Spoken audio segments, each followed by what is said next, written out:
Salut à toutes et à tous, c'est la rentrée, eh oui, j'espère que ça s'est bien passé, 19h, Magie Jazzy, YouTube, allons-y. On se retrouve ce soir pour vous parler d'un livre que vous connaissez, Manuel de close-up d'Harry Loren. Alors ce bouquin il est aussi bien destiné aux débutants qu'aux confirmés.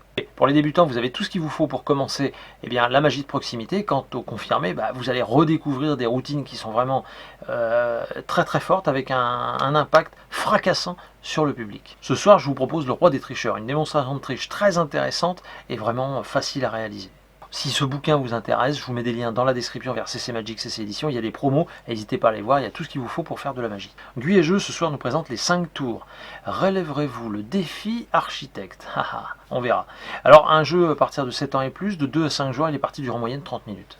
Les plus du jeu, eh bien c'est un astucieux jeu d'enchères afin de récupérer des morceaux de tours qui vous intéressent. Ensuite, il vous faudra faire des suites croissantes de tours pour les construire. Malheureusement, les pièges seront nombreux. Et puis enfin, c'est un tout petit prix pour un jeu très malin. C'est vraiment un gros coup de cœur de Guy et Jeu. Si vous voulez en savoir plus, il y a évidemment une vidéo Ludovox Ludochrono dans la description. Sinon, www.guyetjeu.fr, les boutiques elles sont toutes là. Et d'ailleurs, à propos de Guy et Jeu, je voulais remercier vraiment du fond du cœur Sébastien Monteau et puis son épouse Elisabeth vous avez contribué vraiment à la réussite du festival magistral et je vous en remercie.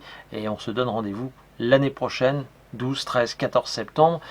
Si vous n'avez pas pu venir cette année, sincèrement, venez l'année prochaine. Là, on avait 4 spectacles, 2 galas, un spectacle jeune public, un spectacle familial, tout complet. Enfin, c'était top avec le village de la magie et tout ça. Bref, Guy et Jeu était là.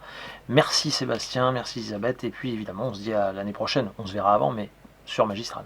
Au niveau de mon actu, on se retrouve à la Maison de la Magie pour mon dernier week-end, le 28 et le 29 septembre. Et puis enfin, le 19 octobre, je jouerai tricheur à Montmorillon.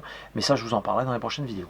Je ne vous en dis pas plus, je vous laisse avec le roi des tricheurs, en vous souhaitant à toutes et à tous un très bon visionnage, un très bon samedi soir, et je vous dis bien sûr à samedi prochain. Ciao. Alors, le roi des tricheurs, c'est une histoire, je me souviens de ce moment assez drôle. Un soir, je me retrouve comme ça à un bar, et j'entends au comptoir un gars qui explique à son pote en lui disant tiens, moi je triche au poker, tu veux que je te montre comment on peut se distribuer un carré d'as? Alors le gars lui dit ouais, carrément. Alors il dit c'est simple.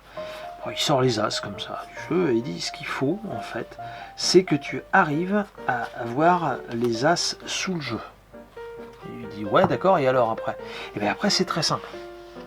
Il dit en fait après tu distribues, d'accord, tes mains de poker et à un moment donné te donne une carte du dessous du jeu.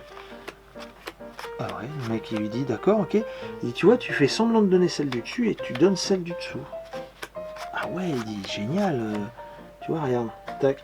Mais il était un peu, vous voyez, c'est pas très très adorable, moi je trouvais ça très visible apparemment, enfin bon voilà. Et tac, à chaque fois il distribue du tout. Alors il dit pour la 5e carte, t'as pas besoin puisque le carré était dessous, tu distribues la 5e comme ça. Ok. Et il dit là, et voilà. Tu te retrouves effectivement, tu vois, avec les 4 as. Et il m'avait vu que j'écoutais. Et il dit ah, ça vous intéresse ça, monsieur? Je dis oui, tout à fait, c'est bien. Hein. Je dis c'est bien. Mais je dis on peut faire exactement la même chose. Et sans que ce soit visible, quoi. Ah bon? Et il dit oui, je voulais que je vous montre. Il me dit ouais, d'accord, ok. Et il me met au défi. Et il me dit allez-y, essayez. J'ai dit écoutez, pas de problème. Il me dit mélangez. J'ai dit ok. Je mélange. Ok.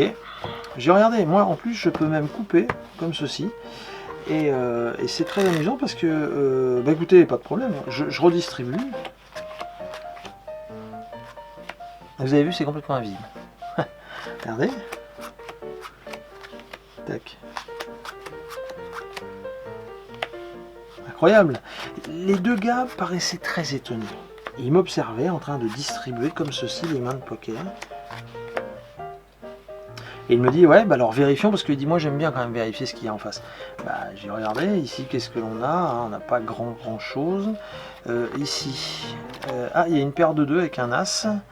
Là, il y a quoi? Bah là, il n'y a pas grand chose encore, hein. Il y a un as, hein. Et puis là, ici, il y a ouais, 4, 6, 7. Et puis, mais le gars, il lui dit, mais attendez, vous ne pouvez pas avoir de carré d'as? Ah, je dis carré d'as, non. Non, parce qu'en fait, moi, ce qui m'intéresse beaucoup plus, c'est de finir avec, bien sûr, une Ken Flush royale. Là, je vous avoue que c'est quand même beaucoup, mais beaucoup plus intéressant. Je suis parti, ils m'ont payé mon verre avant, mais je les ai laissés tranquilles et j'ai plus entendu parler d'eux d'ailleurs. Voilà, bonne soirée.